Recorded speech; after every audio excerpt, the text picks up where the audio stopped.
na po. Ito na po yung isda. Hinati ko na sa dalawa. Ito yung buntot. Tapos ito po yung nasa may tiyan. At saka ito po yung pinakatinig. Kukuhanin ko lang po yung pinakasabaw niyan. Dalawang tangkay ng bok choy. Iwain lang po natin ang pagganito.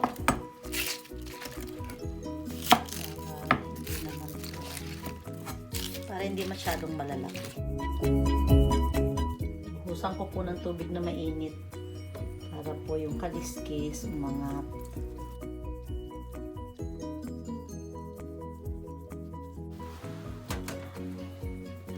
Ayan po, madali na pong tanggalin yung kaliskis. Oh.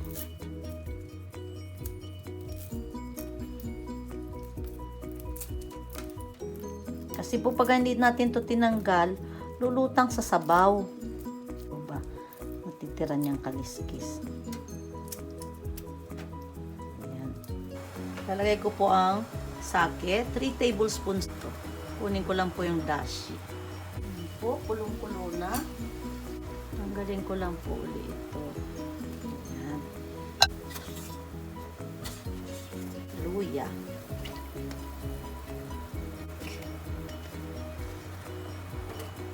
5 grams dashi, 1 tablespoon patis, po itong isda. Po si ulo. Hindi ko na po ito nilagyan ng asin.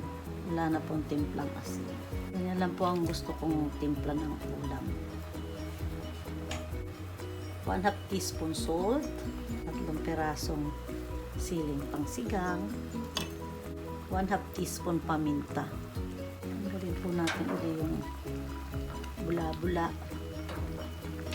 Pwede na po yan. Lagay na natin ito. Oh, dami. Takpan po natin.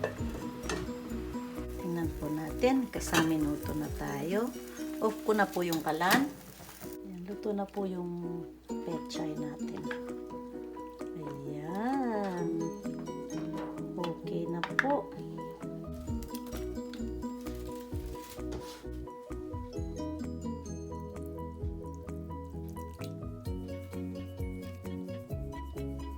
Nalagay ako ng chili powder.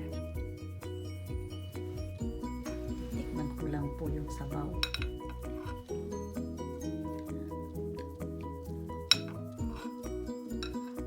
Itadakimasu.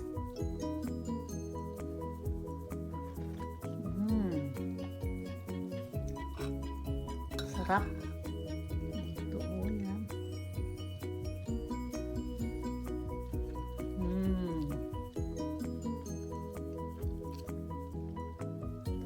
Ang sarap.